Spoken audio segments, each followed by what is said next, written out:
Even all you Seasiders fans out there on the pod and on the live stream. Late again, 15 minutes late due to technical problems, but we've overcome them in the end thus far. Joining us in the studio is, as ever, Mr. Nick Smith. Good evening, Nick. Good evening, John. Great to be here as ever. And the board member is, the non-executive board member, Mr. Tim Fielding, is once again with us. Thanks, Tim. No problem. In your nice orange... Orange? Is that orange? Tangerine, actually. I've been sound like in Holloway. Yeah, we did mention Holloway on the intro there. There was a piece went out a couple of weeks ago, so we'll be discussing that later. We're going to discuss the last few games, and we're going to kick off with, if I'm going to reach right over there, let's take this in reverse chronological order. Blackpool 1, Doncaster 1, quite a while back now.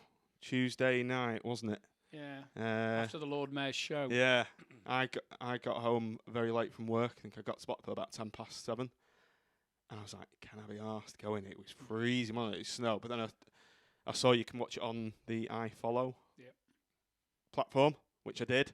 So I watched it with my feet up. Game wasn't great, was it? By all accounts. Did you go on it? Yeah, I did, yeah. The conditions obviously didn't help. It was extremely windy and blustery. I actually thought we played okay, considering the conditions. I think their goal was probably wind assisted in the second half. Yeah, it wasn't brilliant. Again, you know, you've got a bobbly pitch, windy conditions. It's never going to be a classic. Just moved over on the live stream. You get half my head in. You're better where you were before. We couldn't see you. Face for radio. Anything to add to the Donny game, Tim? No, I mean, obviously, probably the most thing that resonates with you most is obviously there was almost a halving of the crowd from the Saturday, which was perhaps a little disappointing, but not too unexpected. I think it was almost like the Southend game was like the type of, they got people going there that would just turn up for playoff games, wouldn't they? Oh, well, yeah. I mean, my wife was there. I think it's probably in the second game she's been to in her life, and I think that was a bit of it was just a release, wasn't it, and a farewell to the Oystons, and it was always going to drop. And I think you take the weather into account as well. Exiles, it's difficult for a Tuesday night, isn't it? Farewell to the Oystons. That's a very diplomatic choice of words. Well, I was going to say something else beginning with F, but I'm bearing it. You know, we're going out live, so you can't edit it. You say what you want. We're not in the BBC, mind you. We've got a board member. Do you not think that was like a little bit more like a normal game? It's like you felt like you were back watching Blackpool like you would normally do, rather than it being a carnival, which isn't normal, is it? No. Same old shit. Well, that's one way I was trying to put a positive spin on it. Well, like you say, it's freezing, so you kind of sat there, and it's difficult to get the atmosphere going, isn't it, compared to when it's a Saturday game and everyone's had 8 pints. There wasn't Doncaster's turnout was poor. I thought they'd be, you know, probably more like 700 or 800, and it was half that, and I don't think that helped with the atmosphere either, because there's hardly any away fans there. Yeah, but I mean, equally, while the atmosphere wasn't as good as it was on the Saturday, you know that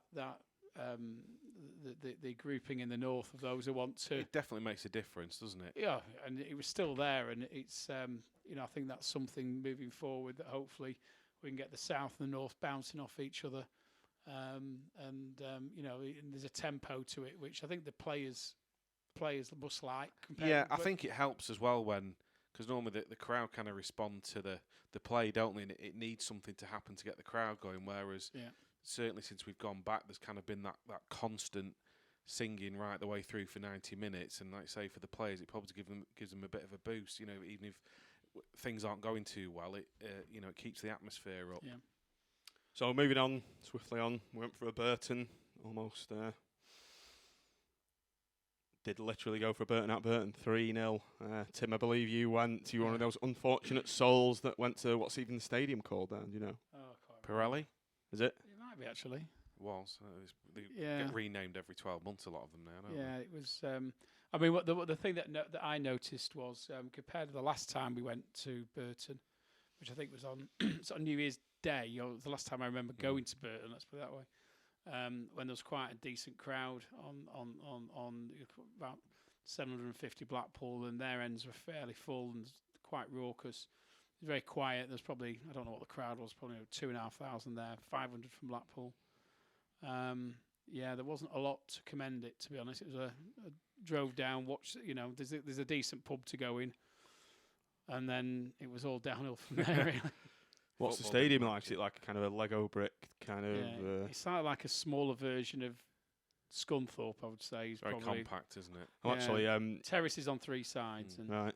Not a crappy stadium like Oxford. I've got to drop that in because I work with an Oxford fan, and I've got a Dissy stadium. So if you're listening, Steve, this one's for you. Have they still got the where they've got? Is it behind the goal? They've got no stands. Yeah, that's right. Yeah. We can resonate with that a bit, can't we? But yeah, we're having an argument at work. He was like almost inferring we were kind of a tin pot club. Well, not tin pot, but of a kind of lesser stature. But I was educating him, so I got Wikipedia up saying, "Do you not realise we were in League One, League Two, the majority of our existence?" So it's quite funny. Yeah. I got up their stats, and they weren't actually a league club till the '60s. So one for me there. Anyway, we digress. Bradford. We went to Bradford and ran out 4-1 winners, and it was a fantabulous performance by all accounts. Did you go? No, I didn't. No, all right, no, you went. Well, pretty unloyal, me. Well, at least I've been to home games, John. Not thought after one of them I'll sack it off and watch it on iFollow. Didn't take long. It was didn't take long, did it? It was good. Oh, Champions League's on. It's Tuesday night. I've not had me tea. Bit windy. Some of us work in distant places and don't get back till. Where do you work? Is it London? Yeah, it's just in the northwest somewhere. Manchester, isn't it? It's what I would say about Bradford. Obviously, whilst I think the crowds have dipped off a bit, understandably there with them being bottom of the league, I think there's still 17,000, 18,000 there. And they still do the. They do £100 season ticket, or they did do for. I think it was. I can't remember now. It was 130, 150, but that's I think that's up in the gods, and it's only one part of the ground. Right. But they're still they're very, very quiet, but a decent. Obviously, I think it seats near 30,000, doesn't it? The stadium full. It's a big ground. Isn't it almost like Fleetwood though, where they pay their fans to more or less go? So very cheap, isn't it? I think the rationale behind it was like a secondary spend, wasn't it? Get them buying shirts and spending it and make them as cheap and inclusive as possible. But it's whether it works as a business model or not, I'm not too sure. But what I would say, I mean, they are very, very poor. I mean. Before we go back to the game, I listened to Gary Bowyer on BBC Radio Leeds after the game, and he was seething. And so our performance, I think, has to be put in context of who we're playing. But anybody who's seen the goals on Quest or on any of the other links that you can get, Sky and whatever, they're all quality. There was some great strikes, wasn't there? Yeah. Did Bowyer get a good reception? Yeah, he before the game, and I think after the game as well. Particularly before the game, he got a very good reception, and the atmosphere generally in the Blackpool, and obviously winning 4-1, we're bound to be fairly happy with that. But the atmosphere all the way through was great, and it felt like a proper away game. I really enjoyed it. I think it's getting that connection back, isn't it? Yeah. Now that the Oystons have gone. That was the one game. I mean, it takes you that few games. I think some people have said they haven't got the connection, but I think you actually have to give it a number of games. And even now, you watch the game and there's certain players on the pitch you're not quite sure who they are, and where 5 or 10 years ago you wouldn't even have had a second thought about who it was on the pitch. You're looking and saying, "Who's that?" But I'm getting there now, and I'm sure other people. It's just time, isn't it? Like you say, it's still knowing who the players are, and you kind of not got that. Why is he not playing, and why is he on the bench, and why is he playing out of position? Because we've not seen enough of it. Yeah, and that just comes with games, doesn't it? Yeah. So we had Evans who put in a great cross for the first goal for Grangelet with his head, sort of decent finish, and then as I remember them. Matty Virtue scored the. That was a decent run, wasn't it? He was kind of looking for who we could pass it to, and it just kept opening up in front of him. Well, all through the game, actually, we found that Bradford, particularly in the middle, you could just walk through them without any problems at all. So we had. He reminded me actually a little bit of Charlie Adam in his prime with us. That Preston goal. Yeah, when he just kept running forward. Forest away, I think, as well once, and where he just runs and goes one way, goes the other way. Obviously. Left foot rather than right foot, but then buries it into a corner, and really, really impressed with that one. And then, as I recall, the third one was Delfonso running through, and then he just laid it off, didn't he, for a finish. I'm trying to think who scored that one. Now. Chris Taylor got the fourth, didn't he? Was that? Yeah, I might have got the order mixed up. And then Grangelet came in with another header, didn't he, for his second? So he put himself about a lot. And to be honest, all the games I've watched, I think Grangelet's put himself about a lot. And it's making sure if he's got the end product like he had against Bradford, he can do great things. That's where he was rubbish against Plymouth though. He was garbage. I think. He didn't fancy it for me. He's too inconsistent. I think that's the thing, isn't it? It's kind of one game you think great, and the next one it's not quite there. But you've got to give a striker like that the right kind of service, haven't you? It needs to be crosses for him to get on the end of, and he'll win it in the air. And those two games at Bradford, he got pinpoint crosses onto his head. Yeah. And they were great. Well, all 4 goals I thought were great finishes. So, you're leaving the ground really happy. There's I don't know how many Blackpool went, but they were very, very loud. And great 3 points. And it's if only we could replicate some of that with our home form. Do you think that's something to do with the state of the pitch? Obviously, we got dicked at Burton, but by all accounts, it was a decent performance at Accrington. Very good performance at Bradford, and they're having to play. Are they having to play a kind of a different brand of football based on what you've seen at home? Somebody put this to me the other day, and I think there's something in it. In that, I think because Blackpool players know how bad the pitch is, they're a little bit reticent because they could. I think particularly the goalkeepers. I think they think when this ball's coming back to them, we've got to watch for that bounce. Did you see that? And I think it was their goalie. Did you see it in the game against Plymouth when? Just a normal back pass was coming. You should have seen the bobble it took just before he hit it. He dealt with it quite well, but the pitch is in a very, very poor state at the moment, and even from the interim board are more than aware that that's a major issue that's very, very close, if not the top of the list, to be sorted out as soon as the season ends and as soon as we've got that rugby league weekend out of the way, because get it dug up. We've got we're waiting for some reports from turf consultants at the moment about the best way of dealing with it, and obviously we've got to make sure that it ties in with the finances that we're working with, because it's no great secret we've got to trade in profit, and not only to demonstrate to the EFL that we shouldn't get points deduction, but just because of the reality of the situation that we're in. So, but in all the discussions we've had, there's a recognition that it needs dealing with, and I think Terry must be very frustrated having to play on that, and I think it's reflected, as you say. I think it's reflected in the performances we've seen at home. Right. So swiftly moving on to the Plymouth game itself, then we started very poorly, as we have been starting quite badly in quite a few home games, and it was really just lame defending for their opener. Just I don't know, ball into the box, not dealt with, and and he just got ahead and flicked it, didn't he? Yeah, like you say, we were a bit slow starting. I think he's their top scorer, isn't he? The guy who got their opener for them, I think. Reasonably decent player, but it was poor from us, poor defending, definitely. And, so that was 1-0. Second half, we started very poorly in the second half.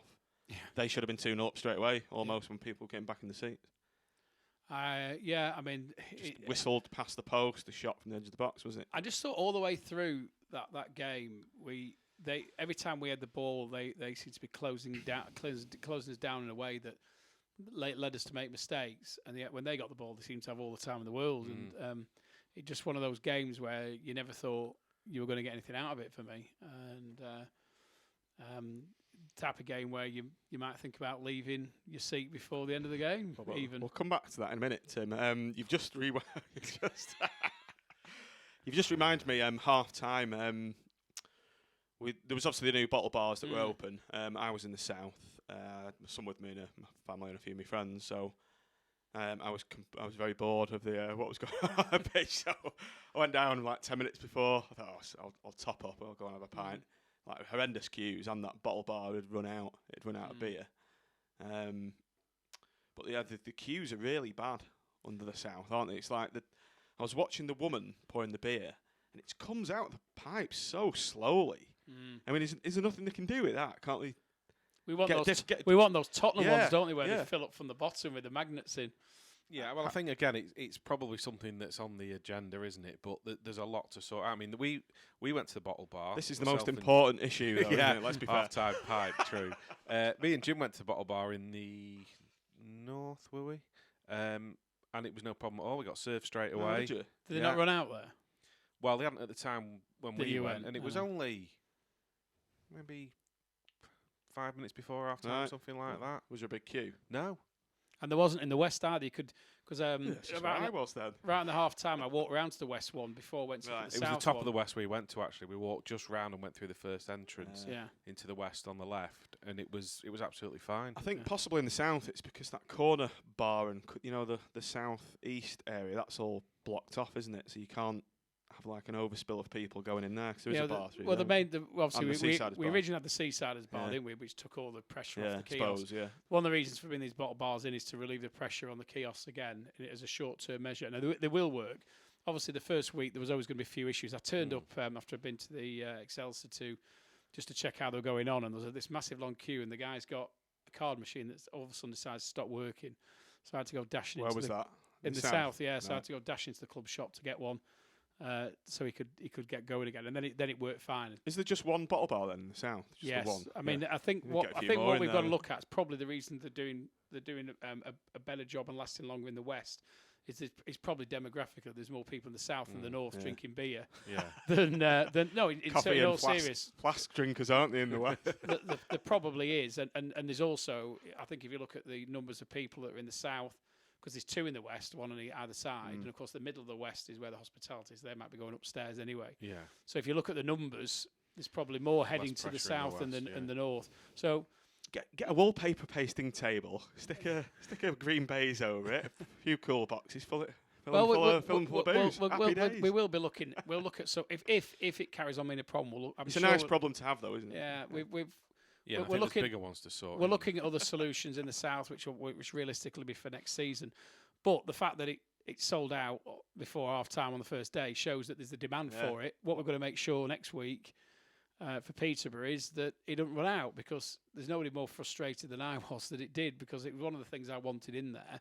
And then when you come down at half time and the guy's shut up because he's cool, his fridge is empty, it's not what you want to be seeing. So we'll learn from that. There'll be bigger orders placed. We know now what the demand is, and let's hope that it's there for those who want it, and it means that you do get your beer if you want one, and you can actually drink it half time rather than spend the whole half time in the queue. Maybe the demand for beer is there's a correlation to the quality of football on the pitch. Well, they do. If you've got a scintillating game going on, then I'm fairly sure that people will stay in the seats. But there was a definite migration, shall we say, starting about 3:30. Yes, when second goal went in for Plymouth. Was it corner, was it? And it was just almost a free header, wasn't it? You could just see it coming. It was a corner, I think, wasn't it? And guy just headed it in. Yeah, we seem to defend a lot badly, of don't we? Very poor at set pieces, aren't we? Yeah. Considering we had the best defence in the country, 6 weeks ago, 4 weeks ago? Yeah, obviously that's been disrupted a bit in the period since the receiver came in. We've not really had a settle back for. But then we had the fantastic save. Come a bit nearer to the mic, Tim, if you can. We had the fantastic save, didn't we, from the free kick? Probably 10, 15 minutes from the end, which ultimately I think proved to be the game changer. Well, I mean, at the time I thought, well, it's a great save, but ultimately it doesn't really matter. But what a turnaround! The first goal was it was like a cross from the. Was it a cross? And he just kind of volleyed it in, standing volley almost, wasn't it? On his weaker foot as Clearance, wasn't it? And he just drilled it into the bottom corner. Joe Dodu, is that you pronounce it? Bowler. Were you there, John? I was drinking. I was half pissed on all these bottles of lager. Anyway, seen double. Yeah, but what a goal, Nick? Yeah, great finish. But Nick, even better though. I mean, the equaliser came. Naya Kirby, what's his name? Kirby came off the bench, put himself about, popped a ball, sort of a nothing ball almost, just into the box, a hopeful ball if anything. And who would you believe it? Curtis Tilt to do absolute worldie, wasn't it? Oh yeah. What a goal! Is it one of the best goals you've ever seen at Bloomfield Road, Nick? It's one of the best goals I've never seen. Because when Plymouth had their free kick that hit the post, I never normally leave that early. You normally say to Jim, we head down after about 90 minutes and kind of stand by the tunnel for the last couple and then go. And that happened, and I just thought, we're not getting anything out of this game. Come on, let's go. And literally just got outside the ground, and we got the first. And then just as we were getting back in the car, you heard the massive roar. And then I started getting a few texts saying, like, you need to see the goal. And, it was a tremendous finish, wasn't it? Yeah. Actually, I think Curtis Tilt's put a tweet out on Sunday, something along the lines of, when you spend all Sunday rewatching your goal. Yeah.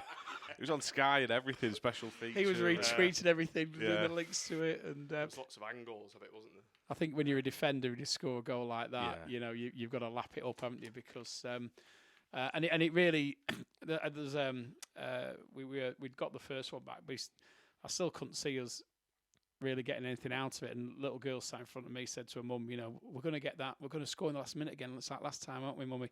And I thought you're being a bit optimistic, because we didn't really deserve it, did it? We didn't play well enough to get a draw. No, I wouldn't have thought. No, you'd be gutted if you were a Plymouth fan. Yeah. And I'm just mentioning Plymouth fans. I thought they were superb on Saturday. Generated a good atmosphere, didn't they? They always travelling. Yeah, nothing to play for as well, really, didn't they? And like you say, a very good following. Yeah, it must have been.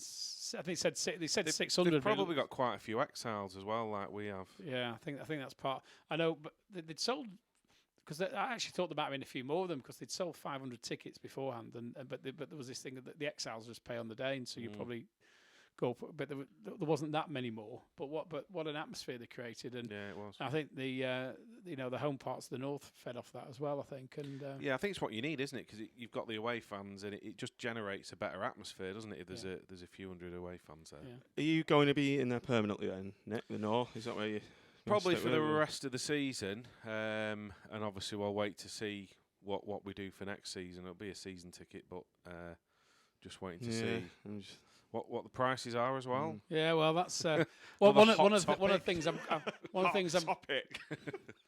I'm quite keen on us looking at the north is the option of an unreserved season ticket, so you can just turn up and sit with your mates. So rather than have this big scramble, so that you can all get sat together, you can turn up and it'd be almost like first come first served. Yeah. Our only issue is going to be with it. It has to be across the 5 blocks because of the way it works. Right.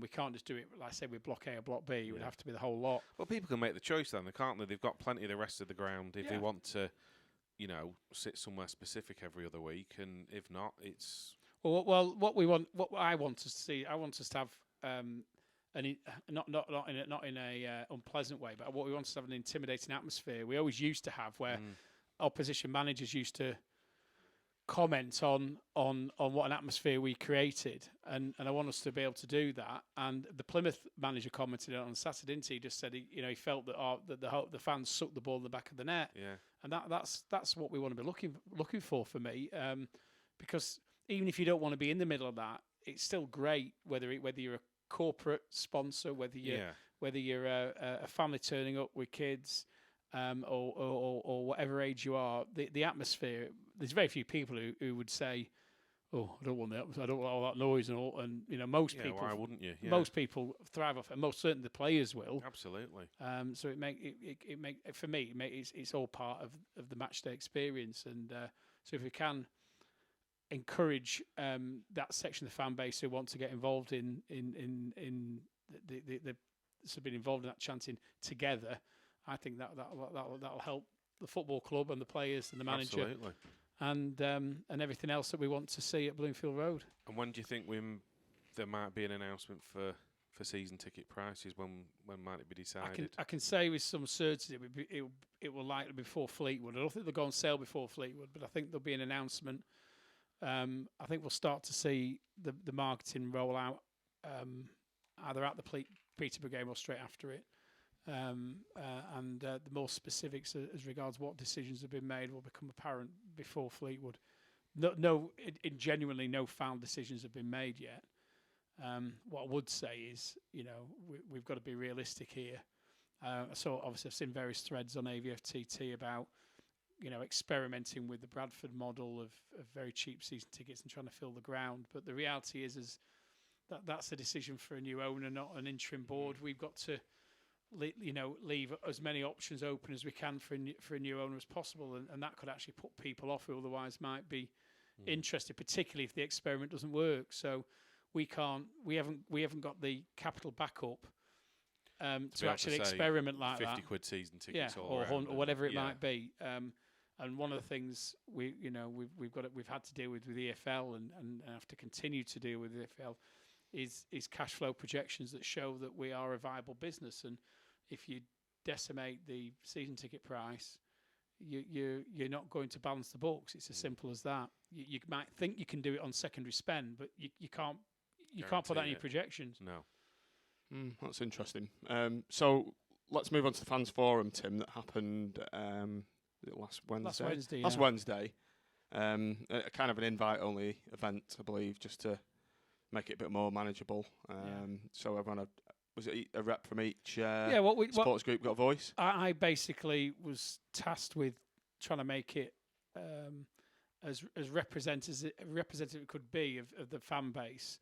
The other directors and Ben and Ian and also Michael were quite keen that it wasn't a very large event, on the basis that it was really about. It wasn't like a Q&A with the board. It was more a case of a Q&A with the fans. It was more about us putting ideas to a select group that sort of we felt could represent the fan base, and from there helping us reach our decisions about things like season ticket prices. I originally came up with an agenda of 12 items, which we then narrowed down to 5, and I think we only got through 3 of the 5 as it was anyway. More importantly, the Seasiders podcast representative invite must have been lost in the post, Nick. Yeah, I was wondering. I just expected that we'd be there to record it. Actually on the top table, but that wasn't forthcoming. Something to bear in mind for the next one. Yeah, and there was a decision made not for there to be no broadcasting of it. Was it? Because of various people, TKs wanted to broadcast it, and somebody else did as well. I can't remember who it was now. Falcos Radio as well. So, but again, the view of the board was that that wasn't what it was about. It wasn't. Whilst it was labelled as a fans forum, it was more about getting feedback. So I had to come up with a mechanism for trying to make it as representative as I could do. Yeah.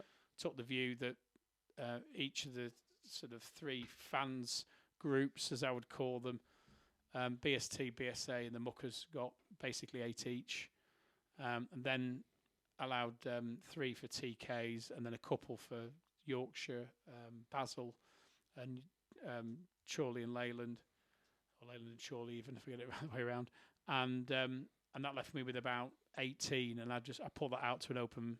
Anybody could apply.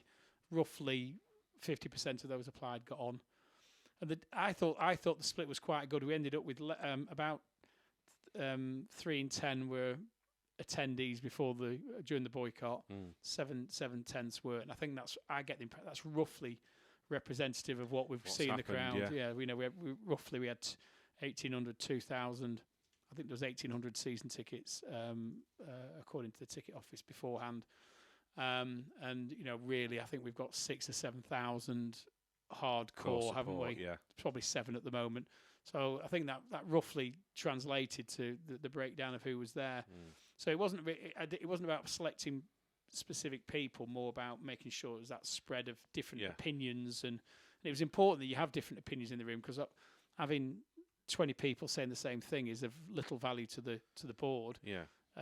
It's about hearing the pros and cons, and so I thought it worked well. I think the people there took things away from it, and we've got good. The club website and the Gazette did a decent resume each. So hopefully, when there's the next one, and there will be a next one, other people get the opportunity. Because one of the things that has been said to me by Ben is, look, if we do this again, I don't want the same 50 people here. I want different people. So effectively, if you went to this one, went to this one, you'd be expected to stand aside and let somebody else have a go. So podcast, you might get a seat.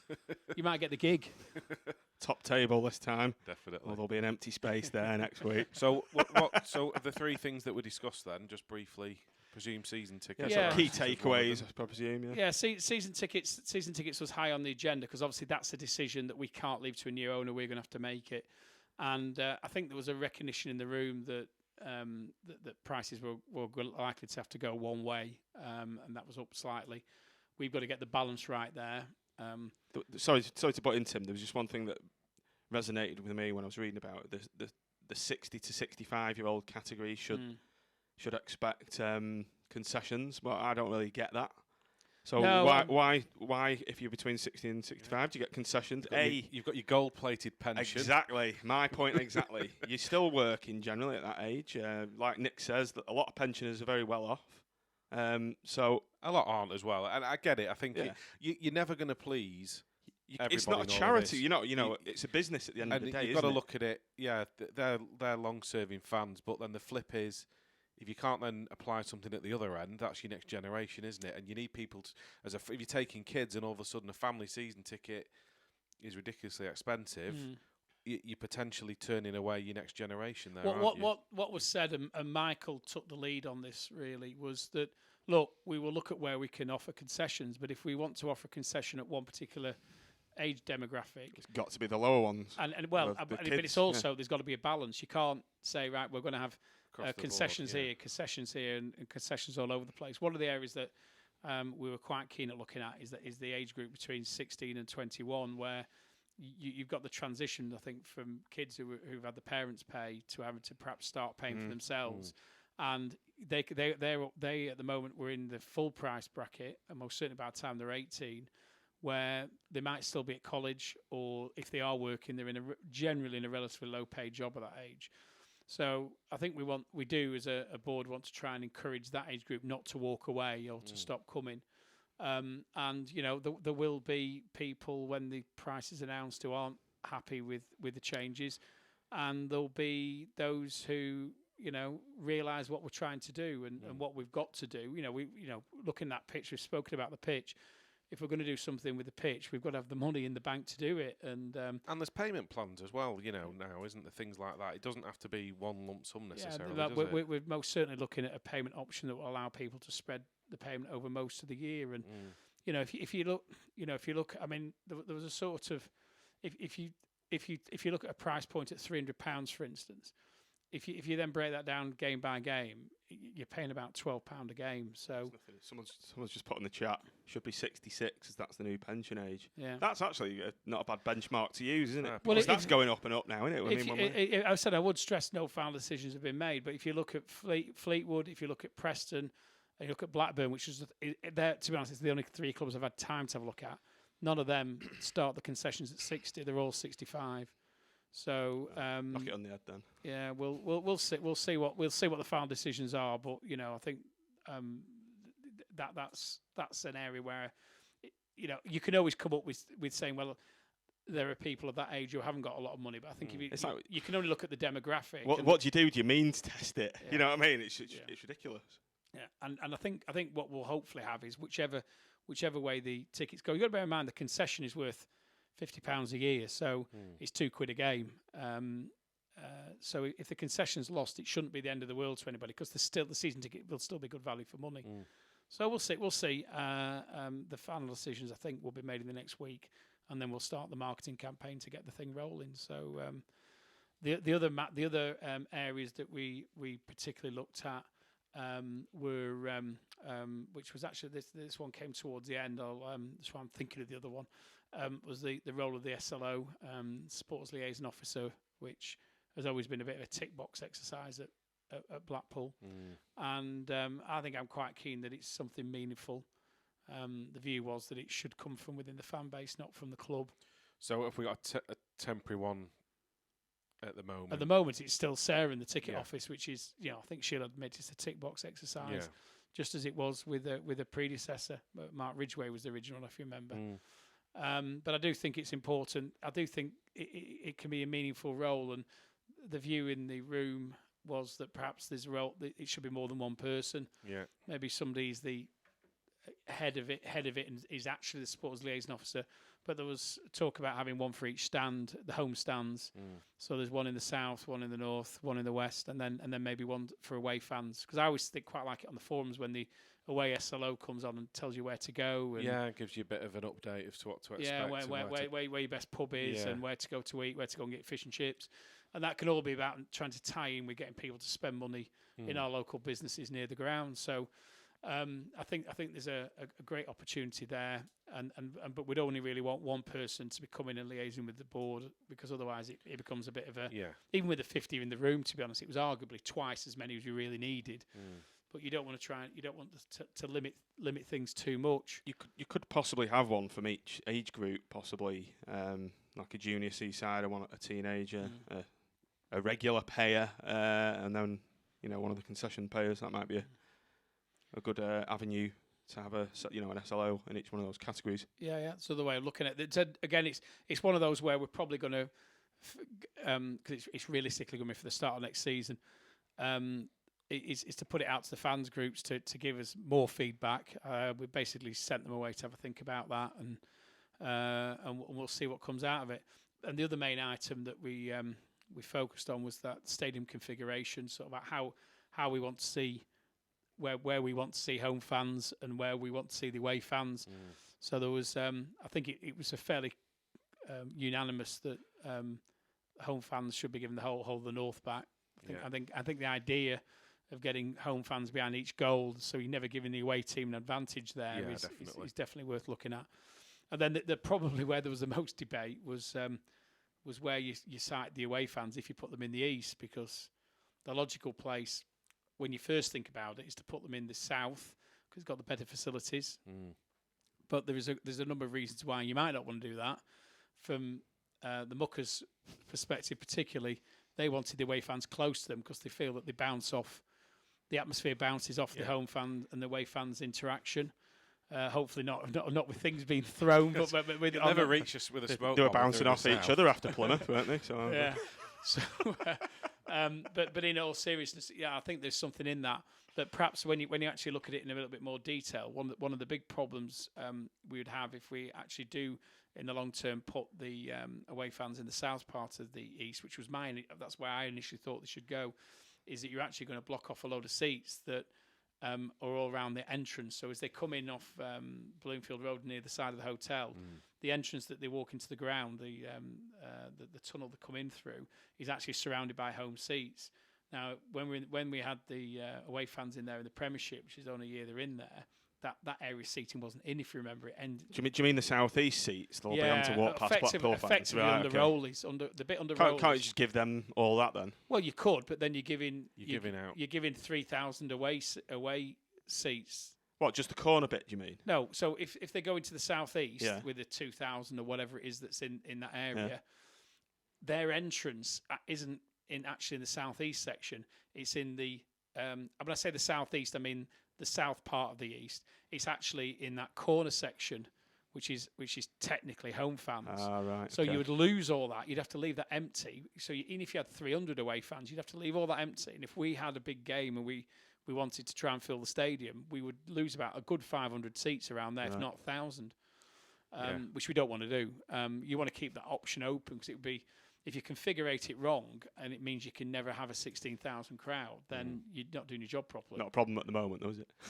No, it might be next season though, with the, as long as we don't get a 12-point deduction, the promotion push up to the championship, and like you say, you don't want him to a position where you've then got to try and reverse it all. Yeah. So what's the solution then, Tim? What's the thinking? The solution possibly is to, I mean, bearing in mind, obviously, other than the Premiership year, the away fans were, and recently, the away fans were always housed in the in the north part of the east.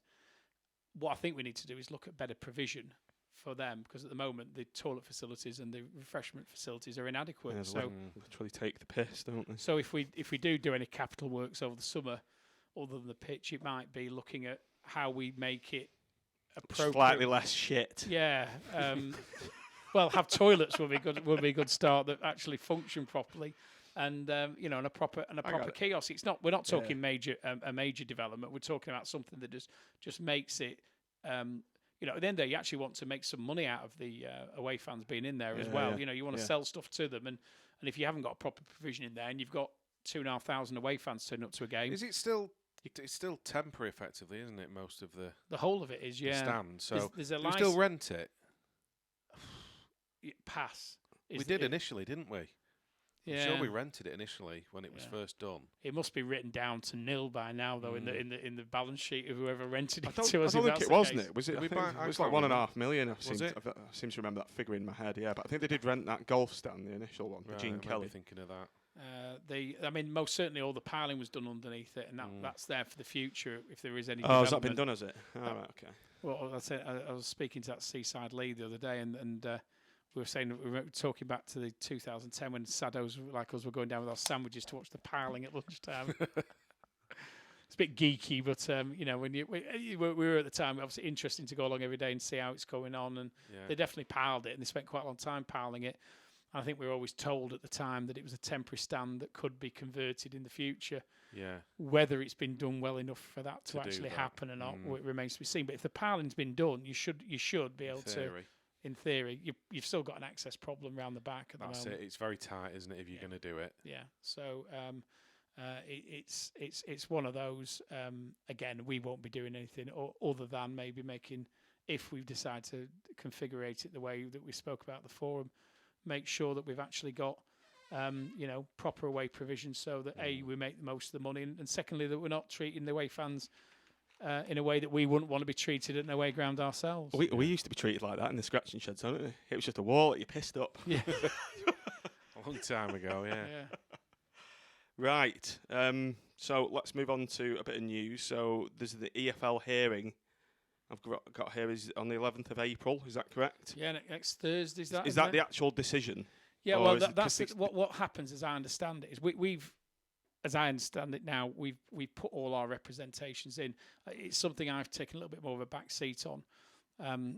It was originally suggested I went to the meeting with the EFL, but I reminded them that I'd cross-examined Sean Harvey on the owners and directors test. So perhaps on balance, I was best just to hand that one over. So we've provided the EFL with all the information that they've asked for.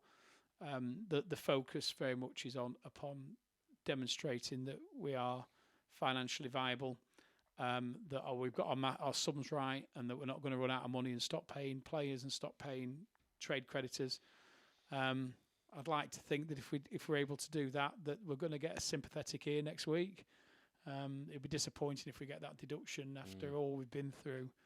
There'll be uproar. There was some confusion because there was a suggestion that if we didn't get it by last Thursday, which was the last Thursday in March, that the deduction would be next season. But we got the EFL did clarify it would definitely be this year.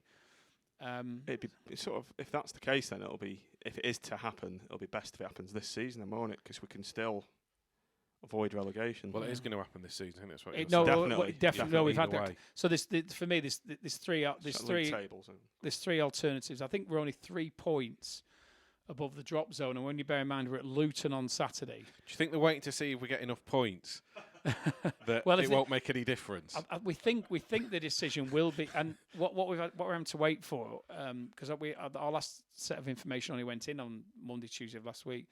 What we're waiting for now is the next EFL meet, and it's effectively the owners. I think it's the ones who are on the management committee who I think actually make the decision. There's 3 options. Give us the deduction, which has to be 12 points. It can't be anything less than that. It's 12 points or nothing. So what did Birmingham got? 9, wasn't it? Yeah, but that was for financial fair play. I think there's more discretion as to different. The rules specifically say 12 points for an insolvency event. Yeah. So there's 3 options that we get the deduction. Obviously, at the moment that we're just above the relegation zone. 3 points will be off the drop, but it's like one. There's 42 is the team that's in third from bottom, and then there's 5 points separating them from 14th. Right. So even Plymouth could go down. So it's very tight, isn't it, for that middle bit. Yeah. And the second option is that we don't, which is obviously the preferred solution and what we've been working to achieve. I think there is a third option, which is that the points deductions applied but then suspended. So what they might say is, if you something happens in the future, if you actually demonstrate that nobody is going to lose any money over the next 12 months, then the deduction won't be applied. But if there is a problem, then we reserve the right to do it next season. I think my gut tells me they'll do that. Or a fourth option where they say, your owner's been absolute bastards, we'll give you 12 points. And there's a pig flying across the sky, and it looks a bit like Sean Harvey. The pool are going up. Happy days. Yeah. No, that would be that would be amazing, wouldn't it? But unfortunately, I think we're stuck with the 3. Yeah. Option 5: storm the offices of the EFL in Preston. Can't say it with a board member here, can we? Right, I'll just reach over and move on to the next talking point, which is there's been at least 59 expressions of interest to buy Blackpool, according to the BBC. Blackpool's receivers have received at least 59 expressions of interest to buy a League One club. The receivers have appointed a financial company to assist them with the initial task of filtering through the expressions of interest, pending further investigation. It's not known how long this process will take. Could you, or are you in a position to shed any light on that? I don't know who all the 59 are. I mean, there are various interested parties who have initially made contact with me, either because they've been directed my way by somebody else or just because they saw a route through the interim board as the way to go. I mean, what we have to do is, in simple terms, you can give some general information to somebody about what the situation is, which I've done with a couple. But we have to send them on to the receiver, and the receiver's obviously appointed a company to assist him both with the sale of the football club itself and then separately with the other assets that are in the receivership that you wouldn't describe as football related. So I don't think the whole lot has to be sold as a block, so you don't have to buy everything that was formerly in Suggester. But I don't think there's any consideration being given to selling the ground and the football club and or the Squires Gate separately. I think they'll probably go as a package, with the Travelodge maybe being sold separately. So names, Tim. I want names. Come on. Unfortunately, those I know. I think Are there any that have made you think, "Oh, I hope it's them"? I would say I know about 5 out of the 59. What, you know them personally, or you've heard of them? No, I know who they are, or I've got an inkling as to who they are. But so no one's actually shown the hand, have they? They're saying, is it like representatives of the ones? I mean, I've had 1 or 2 representatives approach me who are middlemen for mainly consortiums, I would say, who've and I've obviously had to point them down to London to Paul Cooper's office. And then there is a couple of others that, to be fair, have been about for a while. Because you bear in mind, BST have spoken to various prospective purchasers over the last 12 months. And so you're aware of 2 or 3, whether they're all still interested, whether they're part of the 59, I don't really know. I mean, I think the receiver's first task, because I believe that the information will become available next week for those who are interested. And I'm speculating, but I can imagine that the first thing the receiver will do is to try and whittle down that 59 to a manageable number. You can probably get rid of quite quickly, I would have thought. Well, I think you've got to be satisfied. I would guess, and I'm guessing, that the receiver's already been to the EFL and said, what is the criteria? It doesn't seem to be particularly high in some cases. The answer to that was anyone. Doesn't matter what you've done, you can own a football club. But you would think that they would be looking to establish the criteria, because if you're a new owner into the game, you've got to actually demonstrate that you can operate the football club for the next 12 months. So you think the receiver will be getting some guidance from the EFL as regards what would be needed, and so there might be certain people in that 59 then, or certain organisations or consortium in that 59 where he's not satisfied that they'll pass the test. If he's not satisfied that they'll pass the test, then you would think that they might not make the cut. But it's pure speculation. He might take all 59 expressions of interest on the merits and let them bid and see, and then ask for proof of funds later down the line. Did the EFL offer Carl Oyston as a mentor like they did to the Port Vale chairman? They have been out Did you read that? they have been to explain themselves this week over that one, haven't they? I think the explanation was that the time he was offered as a mentor, it was before all the problems started. Port Vale Club in crisis. Funny that. Yeah. Well, BST went to see them. Was it last Thursday? I think they I went saw down the to their pictures, meeting and went down effectively. It's rather bizarre. We've had the ex-Blackpool chairman mentoring the chairman, and we've got the BST mentoring the new supporters trust. What a delicious irony. Another delicious irony. David Haythornthwaite's obviously not one that's thrown his hat in the ring. So something in the Gazette. Don't know if anyone saw it last week. He's basically said, he's not interested. He's fully focused on AFC Fylde. What I expect him to say, really. Yeah. I think he's. And to be fair, I think David is. I mean, the development that's gone on around AFC Fylde with the garage and the Aldi and whatever, which I think is garage. The petrol station. And garage round here, ain't it? So we're I think he's committed to what he's doing now, and he's got his own plan. He's got his own business model for doing it, I think his day to buy Blackpool was probably 20 years ago when Real Progress was knocking around, and before Valeri Bellicon came on the scene. So I think that was the last time he made a sort of concerted effort to purchase the club. It was just before Valeri joined the Oystons. So in truth, I don't expect him to be on that list. If he is, it would surprise me. But the receiver will I think, keep his own confidence there in relation to who's on that list, and we'll hopefully see nearer the time. Maybe some people come out and say publicly, like Paul Stewart did, albeit without going into details to who's in the consortium. Has the receiver actually got like a list then? Do you think he's got like a physical list, like an Excel spreadsheet? A little black book. Yeah, he's. I mean, what hack it. What will probably happen is that they'll create like a data room where they'll put the information that's going to be available to the prospective purchasers. So, for anybody who doesn't know what a data room is, that's essentially where. It's an online resource where it's a room with a load of hard drives in it, and it'll be password protected, and you'll have certain information about cash flows and asset values of things that have been valued. So if there's a stadium valuation, you'll have details of the rents being paid by the commercial tenants.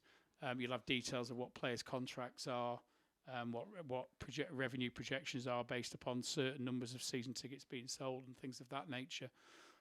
But that I can't see him giving that personally. I wouldn't think he'd give that to all 59. I think you do that after the whittling down process. Yeah. You would think. But, you'd think so, yeah. It's going to be interesting to see how it pans out and whether we see people make public their interest or whether everybody keeps the cards close to the chest. I think that if in the first phase, I'm expecting cards to be kept close to the chest. Well, what we might see is, do you remember, when we were in the transfer window, when you used to have all the stuff on AVFTT with those car registration plates. Yeah. Seen at Bloomfield Road. Yeah, so I think there could be some sport to be had on the forums. Andy Pilly might rock up again in his Bentley, is it? Play a few tricks on people. Right, we've got 5 minutes left, so let's start to wrap things up. So, who do we play on Saturday? Is it Peterborough? Luton away, and then Peterborough at home. Oh God, is it Luton away? So they've got to lose sometime. I think you've got to buy a ticket in advance. Yeah. Because all the unsold ones are going back, and they're going to sell them to Luton. So. Well, last time we played there, we went with very low expectations and turned them over, didn't we? With Mark Cullen in the run-off. I've never been actually. I'm going. I'm going this Saturday. It's one of the few grounds I've not been to, so I'm going to make an effort and get down there. It's hilarious, the away end. If you probably won't be going in by the away terraces. Obviously, Tim, now you're operating in higher circles, but the away end is a terraced house. So the away terrace, so entrance to the terraces, is the bottom row of a terraced house that's been knocked through, and the top half is still someone's like kind of flat above the turnstiles. And you go up through these makeshift steps, and you're in someone's like backyard, two up, two down terrace. Yeah. And you can like see people's like washing underpants, smalls, bras. It's the most bizarre thing. I take it you've never been there. No, but I know about it. It's weird.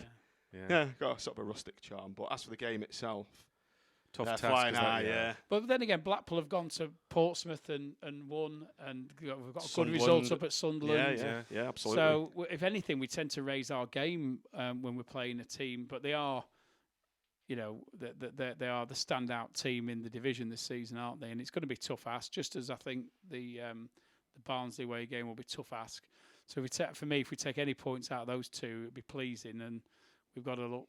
For me, we've got to look at our other games, and that's where we've got a more realistic chance of getting some points. Well, I think the key thing is obviously the EFL decision, and we can kind of take things from there. So it's just trying to get as many points on the board as we can. So after the Luton game, we've got Peterborough at home. Is that the following Saturday? That's a week on Saturday. So there's no Tuesday night game, is there? No, so that was the last one. So we've got Peterborough, and then we've got the Fleetwood game on the Easter Monday. We've got Scunthorpe on Good Friday, haven't we? Yeah, that's right. Yeah. And then we've got Fleetwood, which hopefully we're going to have a decent crowd for that. And wonder if Andy Pelly's paid for all our fans to go again. the tram stop derby. They've not sold many tickets, have they, thus far? So 400, 400 or 500, I think. But it's still 3 weeks off, and yeah, you know, I wouldn't be getting mine for their 3 weeks in advance. Probably. So I think they bought 1,400, 1,500 last time. So I'm expecting similar from them, to be honest. They'll be loud. They are going to be in the south part of the east, so. You know, hopefully we can see a 5-figure crowd for that one. I'd like to think we could get 11,000, 12,000 maybe. It'll be interesting, and you know, it'd be nice to get one over. To be honest, we've actually got quite a good record against Fleetwood, but they've never beaten us at Bloomfield Road, have they? In fact, they'd only just beaten us first time ever this season away. Yeah, but whether I mean, I think 1 year they came, they absolutely battered us, and they scored our goal, didn't they? Yeah. We didn't have a shot on goal, but still won. Yeah, via an own goal. So, but hopefully we can give a good account of ourselves. And to be honest, I think the team owe a good home performance, don't they? Because they've shown it away, and so anybody who travels away since. Do you think they may be a bit nervous at home with? I just think the crowd's going up, or just the pitch? I think it's the pitch. Yeah. I think it's the pitch because they seem to thrive. You know, even when they've gone away, they've thrived.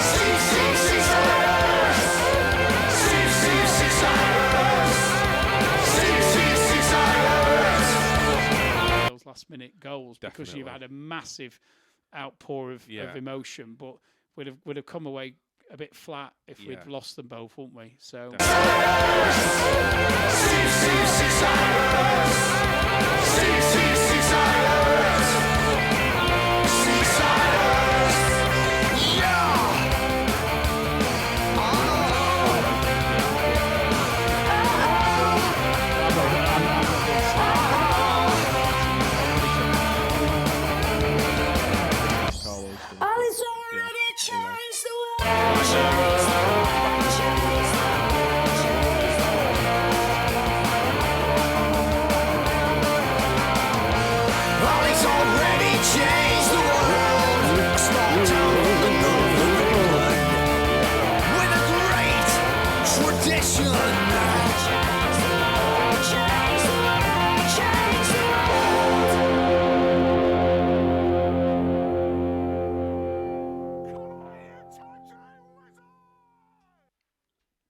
Right, thanks everyone watching on the live stream. Thanks for coming in the room. Sorry we didn't get the questions in, but we ran out of time.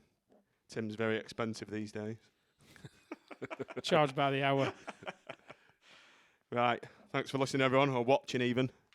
Adios. See you next time.